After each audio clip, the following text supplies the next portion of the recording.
The question was, is the producer an artist? Is creative vision only the purview of the director? Creativity and vision in film is so often attributed to the director as the sole auteur. Can we rethink creativity in collaborative terms? The idea and image of auteur tends to be one of the singular genius, one with creativity mystically divine from above. And while acknowledging that the existence of geniuses living amongst us is possible, most creative production results from a mixture of hard work, luck, and managing hard resources such as money, and soft resources such as fragile egos.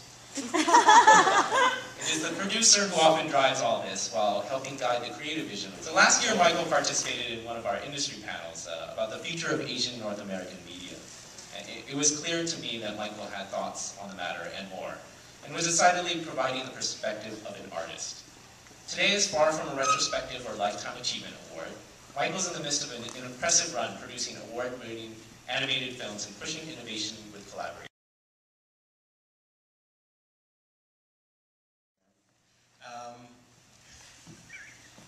I think I've said this a number of times in the past couple of weeks. It's a huge honor for me to be here. I'm speechless. I was overwhelmed when Aaron proposed it to me. I'm a little bit terrified as well. As a producer, I'm more than happy to talk about the films I produce and to talk about filmmakers I work with, but I have lost a little bit the ability.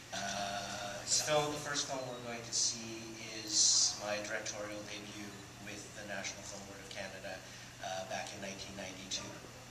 I was invited to the NFB in 1990 to make this film. There were a whole series of wonderful serendipitous convergences that got me to the NFB, and it took me about 2 years to make this 18-minute film. It's an animated documentary. It's about my father, Minoru. It's about his experiences during and after the internment of Japanese Canadians during the Second World War and his return. Well, I guess I should give it in. And his return to Canada.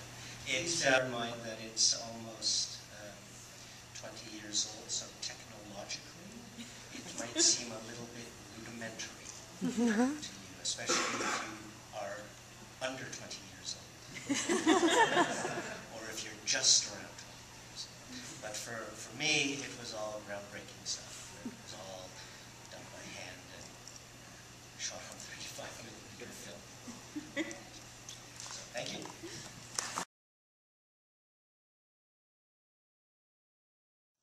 Well, we thought it was important to show this just to give a sense of my foundation as a filmmaker and in animation.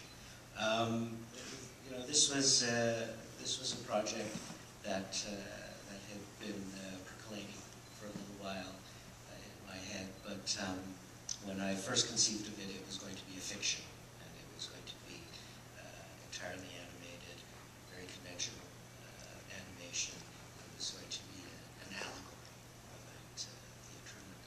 And you know, I sent off a proposal to the NFB, and well, like I said, convergence and serendipity. Almost at the time that I sent in the proposal, the Canadian Redress Secretariat was formed, and they suddenly had money, and they wanted to educate the Canadian public about not only the internment, but about the reparation program and package.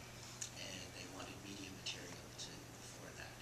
And they went to the film board and said, you know, we've got this big pot of money, and we'd like some media and films.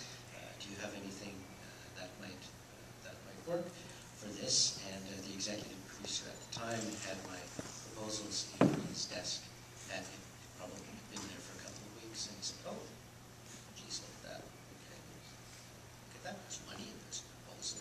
There's this kid who's been bugging me for a couple of years.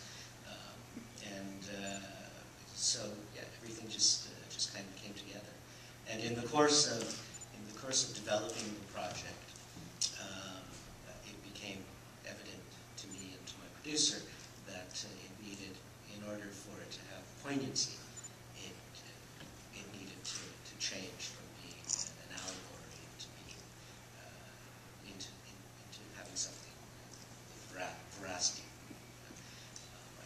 I'm not a documentary filmmaker. I said, well, why don't you try telling a documentary story, but use art?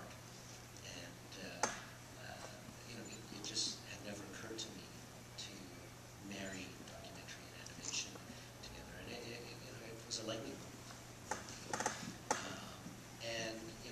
I suspect that experience with my original producer, Bill Pettigrew, and then later on, near the end of the production, with one of the other producers in the studio, who subsequently became my mentor, David Barrow, who helped me edit the film, I just came to realize, wow, okay, so being a producer is more than just being a manager of a project or taking care of bank accounts or something like that.